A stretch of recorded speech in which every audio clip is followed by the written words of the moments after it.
más a detalle que esta presentación en primer lugar es el resultado de 2 años de trabajo en la fototeca y no nada más mío sino de un equipo de trabajo de 9 personas más o menos, si no me falta nadie, que pues estuvimos entre todos limpiando las fotos, catalogándolas y digitalizándolas, y entonces después de todo este tiempo aparecieron algunas cosas interesantes, creo que pueden aunar más a lo que ya se sabe de la empresa. Tenemos muchísimas investigaciones que abordan el tema de Fundidora y son un sinfín de publicaciones, artículos, tesis que ustedes pueden leer. Aunque con motivo de este ciclo de charlas, lo que queremos ver es qué nos ha aportado estos 2 años de trabajo, cuál es el valor de este trabajo que se ha hecho ahí en la fototeca con el apoyo de Ternium, ¿no?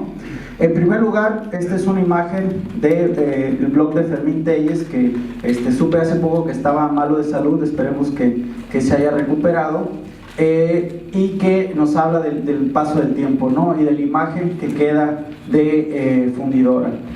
Lo que teníamos antes, que nos ha hablado Alberto como gran industria, como la primera industria siderúrgica integrada de América Latina, a este parque, centro cultural y recreativo que tenemos ahora, ¿no? Sin embargo, como ustedes pueden darse cuenta, en la concentración de edificios de antes y de ahora, pues ahí queda muy poco, ¿no? de lo que había antes como empresa. Y además de la pérdida material, consideramos también que hay una pérdida de memoria respecto a muchas cosas que sucedieron en este espacio y alrededor de la industria siderúrgica. Entonces, así es que tenemos que, en términos industriales, es una cronología muy rápida de lo que fue Fundidora, ¿no? Tenemos 3 grandes planes de expansión y modernización, que el tercero no quedó concluido del todo, pero que transformaron en esta pequeña industria siderúrgica con el primer horno alto a la gran empresa con todas las filiales que tenía de construcción de ladrillos refractarios, de tubos, aceros planos, etcétera, etcétera, ¿no? Y que en el transcurso de los 86 años que funcionó la empresa, dio origen no solamente a un archivo documental, que es el que reguarda mi compañero Alberto, sino a un archivo fotográfico muy vasto, ¿no? Hablamos de más de 43,000 imágenes que también, como lo explicaba Alberto, se hicieron con distintos fines, ¿no? Podríamos decir tal vez 2 fines principales: el publicitario, que es parte de lo que nos ha hablado, pero también toda la parte que tiene que ver con ilustrar informes productivos, ¿no? Vale la pena decir que la Fototeca Nuevo León solamente se llevó la parte de las fotografías, ¿no? Lo cual ha dificultado en ocasiones la interpretación de este tipo de imágenes, porque se desprendieron del archivo original como estaba compuesto, ¿no? Pero que nos hablan de toda esta transformación de la empresa y de más cosas que vamos a ver a continuación. Este es el interior del horno alto número 3. Son durante unos trabajos de reparación a finales de la década de los 70 y es una composición, me parece bastante interesante por cómo está tomada completamente en vertical. Y bueno, ¿qué tenemos? Lo más conocido. A partir de aquí, todas las imágenes pertenecen a la Fototeca Nuevo León y están ahí para su consulta, y son de distintos autores. En estos 86 años, no solamente Guillermo Calo, sino algunos de los fotógrafos más importantes de la ciudad trabajaron para la empresa de manera periódica o fija, como Espino Barros, que vamos a ver la siguiente sesión dentro de 2 semanas. Por eso no me voy a detener mucho en ese tema, pero tenemos algunos otros que trabajaron de manera más esporádica, ¿no? Al final, como Refugio Z. García, por ejemplo, y al final de la empresa tenemos 2 fotógrafos principales, Andrés Arteaga y Daniel Gil. Andrés Arteaga, tenemos la información de que fue corresponsal del Porvenir y que cubrió gran parte de los eventos que hubo, ¿no? ¿Qué tenemos durante este primer momento? Muy rápido con las imágenes, ¿no? Este es el horno alto número 1. Todo lo que tiene que ver con el espacio. Este es el mismo horno visto desde otro ángulo. Tenemos esta empresa Y bueno, donde estas imágenes eran, al menos de mi trayectoria como historiador en la escuela, en la universidad, era lo que veíamos, ¿no? Que ilustraba las publicaciones y los libros, ¿no? Este es el convertidor Bessemer que mencionaba el compañero. Esta es la imagen que me gusta compararla con la película de Metrópolis de Fritz Lang, muy futurista, es de Espino Barros, es de la planta termoeléctrica que hace un par de años demolieron. Era el edificio que creo que es el edificio más alto que había en las instalaciones de fundidora, que era la aceración BOF, el BOF. Solamente queda esta chimenea trípode que está en donde en algún momento estuvo que fue una de las grandes innovaciones de la empresa, pero que tuvo distintas implicaciones, como vamos a ver. Bueno, ¿qué tienen en común estas imágenes que hemos visto en esta primera parte, que son algunas de las más conocidas y que pueden ustedes encontrar en muchos lados? Que si se fijan, al igual que sucede con las imágenes de Guillermo Kahlo, la presencia de los trabajadores es prácticamente escasa. Parece que es una empresa que se opera sola, ¿verdad? Con tecnología de punta.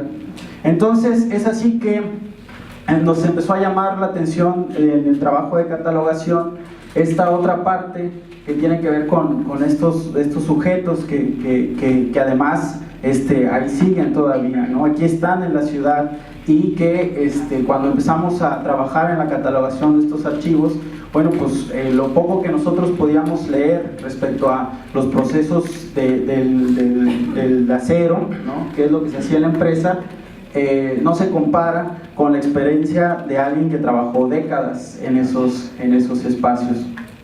¿Y quiénes son todos estos personajes, ¿no? De entrada tenemos que hasta antes de mediados del siglo XX, este tipo de retratos, o los retratos que tuvieran a los trabajadores como punto central, son muy escasos dentro del acervo de fundidora.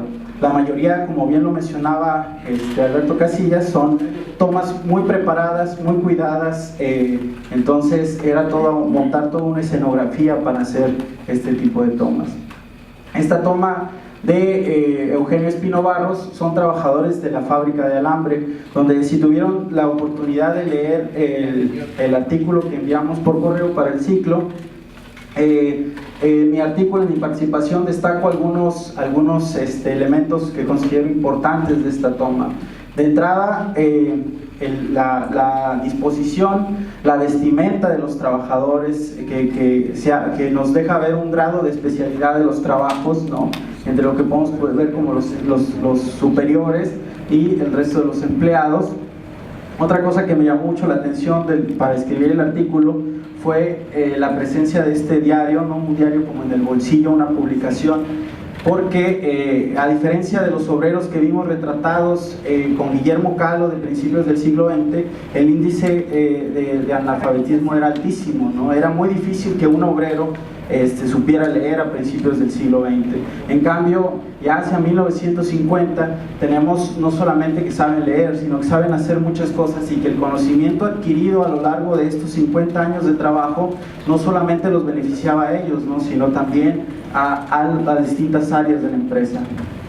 Entonces es así que nos encontramos con esta otra parte del acervo de fundidora, de las labores cotidianas, y este tipo de fotografías son más bien las que acompañaban los informes de productividad. Este es el horno alto número 3, me parece también, son los trabajos de reparación de la parte baja del crisol, en los talleres de soldadura. Nos decía un compañero trabajador que siendo un buen soldador en fundidora se podía llegar a tener un buen ingreso, un muy buen ingreso cotidiano, digamos, desarrollando esta práctica cada vez de manera más fina. Vemos este tipo de labores, ¿no? De proceso, este es un planchón, y que bueno, pasar de esta imagen, es de parte del grupo de imágenes de Guillermo Kahlo, donde también la incluyo en el artículo, porque siempre me ha llamado la atención la presencia de niños aquí, ¿no? Y además el aspecto de los trabajadores que aparecen aquí con estos sombreros anchos, donde realmente no vemos una diferencia entre lo que podría ser un trabajador del campo y un obrero de una industria siderúrgica, ¿no? La historiografía en ese sentido habla de que a partir de 1890 es el gran despegue productivo de Monterrey, y como que si la ciudad se vuelve industrial. Sin embargo, si lo vemos más detalladamente, el doctor Mario Ceruti, por ejemplo, nos habla de que hace un estudio sobre los salarios, los posibles salarios e ingresos de estos primeros trabajadores, que la mayoría eran migrantes, y nos dice que ni siquiera alcanzaba para solventar los gastos de vivienda y alimentación que tenían los trabajadores. Entonces, ¿qué tenían que hacer? Pues recurrir a prácticas que todavía eran prácticas rurales, ¿no? O sea, tener alguna parcela, tener algunos animales, recurrir al intercambio, etcétera, etcétera, ¿no? Sin mencionar que, como no eran trabajos especializados, porque para eso, como también mencionaba mi compañero, se recurría a atraer extranjeros, bueno, pues también se podía contratar a niños, ¿no? Que, como ven, incluso están descalzos en terrenos de la compañía. Pero ¿cómo llegamos? ¿Cómo se llega de esto a este grado de conocimiento del trabajo? Pues no es un proceso, digamos, automático o natural de las consecuencias del trabajo, ¿no? Sino se requieren muchos aspectos que se conjuguen, y en el caso de Fundidora, estos aspectos son muy importantes para la cultura laboral, no solamente de la ciudad, sino del país, considero yo, ¿no? Aquí podemos ver incluso es el hijo de Carlos Prieto, si no me equivoco, que ahora es chelista, con los trabajadores del molino de combinación Lewis, ¿no? que en su momento también fue uno de los grandes adelantos de tecnología de la industria de fundidora. Pero ¿cómo se llega a esto? O sea, una cuestión que nos encontramos también del archivo es que lo que se tiene o lo que se queda muchas veces en la memoria, pues es precisamente, o lo que se quedó en la memoria, o lo que podemos leer en los planos, es que se mantuvo más bien esta imagen de los trabajadores de fundidora, ¿no? Como estos trabajadores grilleros, rojos, ¿no? Que hacían nada más destrozos por la ciudad, en la empresa, y que provocaban muchas pérdidas. El análisis, en este sentido, el análisis del norte, por ejemplo, de la columna de Maquiavelo, mencionaba como que esta era la principal causa. Esta imagen me llama la atención porque es un conflicto al interior del sindicato, que platicaba con un compañero Evaristo Hernández, que se me hace que esto de liberen a los detenidos era para sacarlo a él, que lo tenían ahí guardado en el Topo Chico. Y que la intención de mostrar esto es, por lo que hemos tenido un acercamiento en el proceso de catalogación del archivo con algunos extrabajadores, quienes nos han dado mucha información muy valiosa respecto a las implicaciones sociales de la empresa. Porque, y como aquí lo pueden ver ustedes, de entrada, Fundidora tuvo casi desde el principio, y sus trabajadores, una vinculación con muchos tipos de movimientos sociales que se pueden ver en este tipo de fotografías. Aquí, por ejemplo, vemos el movimiento de vivienda popular que están apoyado. Es una manifestación de 1982 por las calles del centro, como les menciono, de un conflicto que hubo al interior del sindicato, y que también son importantes por la manera en que se hizo el registro, porque vale la pena considerar que estas fotografías pertenecen al registro de la empresa. O sea, eso quiere decir de cierta manera que la empresa también, eso en cuanto a la importancia de la construcción de imagen como de la fotografía como documento, la empresa estaba también al pendiente de quiénes eran los que estaban llevando a cabo este tipo de prácticas y denuncias. Y sin embargo, este tipo de búsqueda de mejores condiciones laborales considero que también tienen que ver con que no era un trabajo sencillo, como bien lo menciona el compañero Alberto, ¿no? Como podemos darnos cuenta aquí en esta vaciada de acero, en los departamentos de aceración, eran labores peligrosas las que se desarrollaban en esta empresa, y además de peligrosas, pesadas, de tal manera que los contratos colectivos de los trabajadores planteaban como el grado de riesgo para cada labor que se fuera a desarrollar, ¿no? Esta imagen, que es un poco más antigua, también es de Espino Barros. Esta es de 1945, si no mal recuerdo, y siempre me ha llamado la atención que durante la primera parte del siglo XX el calzado que se utilizaba en fundidora eran las llamadas alpargatas, ¿no? Que eran como pantuflas. Y como pueden ver aquí, lo que están haciendo los trabajadores es ahora sí que catar a ojo de buen cubero cómo está el caldo, a ver si la mezcla estaba bien hecha, ¿no? Y lo cual era pues una labor muy peligrosa, sin mencionar los trabajos que se hacían en las alturas, ¿no? Venir a soldar acá estas chimeneas y todo. Nos comentaba un ingeniero que le decían los soldadores: pues sí, no hay problema, yo soldo lo que usted me diga, nada más acuésteme la chimenea y aunque vaya allá hasta Guadalupe, yo lo soldo, ¿verdad? Porque no se querían subir acá arriba. Pero por lo cual quienes llevaban a cabo este tipo de actividades, pues obviamente recibían una remuneración con base en el riesgo que tenían. Este es también el horno 3. Otros compañeros nos han mencionado que una de las áreas del trabajo más arduo era la fábrica de ruedas, que hoy es el edificio que ocupa Niños con Arte. Esta es una toma también de Espino Barros y es de antes de 1940. Debe ser alguna de las primeras tomas de los registros que hizo Espino Barros por la empresa, y por alguna razón, no recuerdo el motivo específico, además de lo que deben de pesar estas ruedas que se utilizaban para el ferrocarril, esta era una de las áreas donde enviaban a la gente ahora sí que a ver si aguantaban la friega, para ver si los contrataban y se quedaban en fundidora. Nos contaban también que como no había bardas antes, pues a veces la gente agarraba y ya se cansaba y se iba, ¿no? O sea, era un trabajo muy pesado y además peligroso. Esta es una fotografía, esta es una serie de imágenes del ingeniero Elías Siller, donde está como recreando ahora sí que el golpe de suerte, ¿no?